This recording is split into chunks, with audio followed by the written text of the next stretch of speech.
Hello friends, কেমন আছো সবাই? আশা করছি সবাই ভালো আছো। আজকের আবারও নিয়ে চলে এসেছি নতুন একটি টিপসের ভিডিও। দেখতে থাকুন, আশা করছি ভালো লাগবে। আর দেখুন বন্ধুরা, আমি একটা স্ট্র নিয়েছি। তো এগুলো আমরা কোথা থেকে পাই? তো এগুলো আমরা যখনই জুস কিনি তখনই এইগুলো আমরা পাই। তো অনেকেই আবার বাজার থেকে কিনে নিয়ে এসে বাড়িতে রেখে দেয়। তো এটা নিয়ে আমি এখন কি করব দেখুন। আর বন্ধুরা, একটু সমস্যা হচ্ছে ইলেকট্রিকের, তো একটু লাইটটা দপদপ করছে। তো আপনারা একটু ক্ষমা দৃষ্টিতে দেখবেন, একটু মানিয়ে নেবেন। তো দেখুন বন্ধুরা, আমি একটা ছুরি নিয়েছি আর একটা কাঁচি নিয়েছি। আর ছুরিটার মাপ করে আমি প্রথমে স্ট্রটা কেটে নেব। তো প্রথমে দেখুন আমি মাপ করে নিয়েছি, নিয়ে তারপরে আমি একটা কাঁচি দিয়ে কেটে নিচ্ছি। এটা এখন আমি কি করব? আর দেখুন বন্ধুরা, অনেক সময় আমরা বেড়াতে যাই ছুরি নিয়ে। তো দেখা যায় যেখানে সেখানে ছুরিটা রাখলে কি হয়, হাত কেটে যাওয়ার, এরকম খোলা অবস্থা থাকলে হাত কেটে যাওয়ার কিন্তু অনেকটাই সমস্যা হয়ে থাকে। আর তারপরেও কিন্তু বাচ্চারা যদি বাড়িতে থাকে, বাচ্চারা কিন্তু ছুরিতে হাত দেয়। আর এই স্ট্রটা যদি আমরা এইভাবে কেটে ছুরির গায়ে ও কাঁচির গায়ে যদি এরকম লাগিয়ে রেখে দিতে পারি, তাহলে কিন্তু আমাদের কোনো রকম আর হাতটা কেটে যাওয়ার সমস্যা হবে না।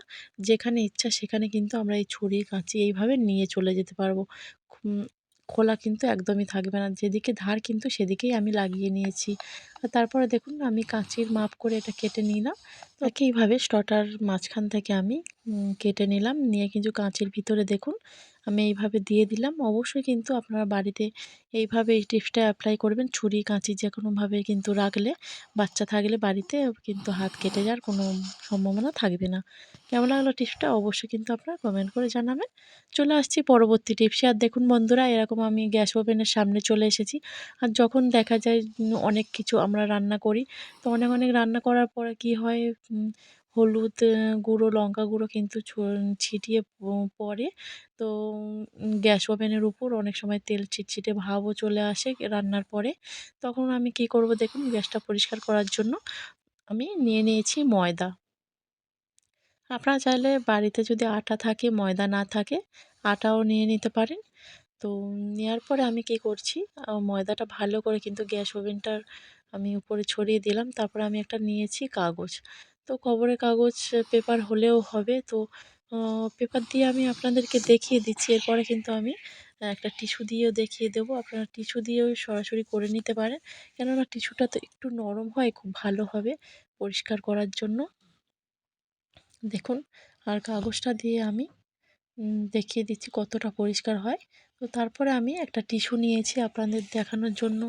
তো দেখুন, টিস্যুটা দিয়ে কিন্তু খুব ভালো করে পরিষ্কার করে নিচ্ছি। কোনো রকম কিন্তু আমার অসুবিধা হচ্ছে না। খুব ভালো করে কিন্তু এটা পরিষ্কার হয়ে যাবে, একদম নতুনের মতো ঝকঝকে। তো দেখুন বন্ধুরা, খুব সুন্দর করে কিন্তু আমি আটাটা পরিষ্কার করে নিলাম। দেখুন আগে কেমন ছিল আর এখন কেমন হয়ে গেল। অবশ্যই বাড়িতে টিপসটা অ্যাপ্লাই করবেন। চলে আসছি পরবর্তী টিপসে। আর আমরা যখনই মুগ ডাল রান্না করি তখন কি হয়, মুগ ডালটা প্রথমে ভিজিয়ে নিই, তারপরে ধুয়ে তারপরে আমরা তেলের উপর দিয়ে ফোড়ন দিয়ে রান্না করি। সেটা না করে মুগ ডাল বিশেষ করে যদি আমরা শুকনো কড়াইতে প্রথমে না ধুয়ে সেটা যদি ভালো করে ভেজে নিই, যখনই স্মেল আসবে একটা সুন্দর, তখনই নামিয়ে নিয়ে ধোয়ার পরে আমরা রান্না করি, তার স্বাদটা কিন্তু দ্বিগুণ চলে আসবে। এরমভাবে আপনারা কিন্তু রান্না করে নেবেন। আশা করছি কিন্তু এই ডালটা খেতে অনেক সুন্দর লাগবে। টিপসটা ভালো লাগলে অবশ্যই একটা লাইক দিয়ে দেবেন। চলে আসছি পরবর্তী টিপসে। আর দেখুন বন্ধুরা, আমি গ্যাস ওভেনের সামনে চলে এসেছি। আর আমি কি করি, আমরা রাতে শোয়ার আগে কিন্তু গ্যাস ওভেনটা রান্না করার পরে পরিষ্কার করে দিয়ে তারপরে যাই। আর তারপর কি হয়, রাতে টিকটিকি, আরশোলা, মাকড়সা এগুলো কিন্তু আমাদের রান্নাঘরে থাকে। তা সেগুলো কি হয়, গ্যাসের মধ্যে মুখ দিয়ে যায় ওভেনের উপর, আমরা বুঝতেও পারি না। তারপরের দিন কি করি, আমরা রান্না করি। আর যখন রান্না করি তখন কিন্তু আ খুন্তি হাতা আমরা গ্যাসের উপর রাখি। তখন কিন্তু সেটা থেকে আমরা রান্নার মধ্যে দিলে কিন্তু আমাদের অনেকটাই রোগ জীবাণু ছড়িয়ে কিন্তু আমাদের শরীরটা অনেকটাই খারাপ হয়ে যেতে পারে। তার জন্য আমরা কী করছি দেখুন, আমি তেজপাতা নিয়েছি। তো সবসময় আমরা তেজপাতাটা রান্না করে খাই। আজকে রান্না করব না, তেজপাতাটা আমি পুড়িয়ে নিয়েছি। আর তেজপাতার তো একটা আলাদা গন্ধই আছে, আর পোড়ালে কিন্তু একটা স্ট্রং গন্ধ পাবেন আপনারা।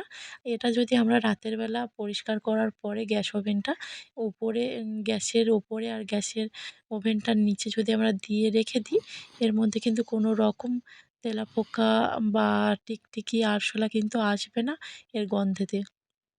আবার যখন সকালবেলা আমরা কিন্তু এই তেজপাতাটা তুলে নিয়ে আবার রেখে দিতে পারি। আবার রাতের বেলা দিয়ে কিন্তু একটু জ্বালিয়ে দিয়ে দিতে পারি। তো অবশ্যই কিন্তু আপনারা টিপসটা অবশ্যই রান্না করার পরে রাতে এইভাবে দিয়ে দেবেন। আশা করছি ভালো লাগবে। ভিডিওটা এই পর্যন্ত রাখছি। যে যেখানে আছেন ভালো থাকবেন।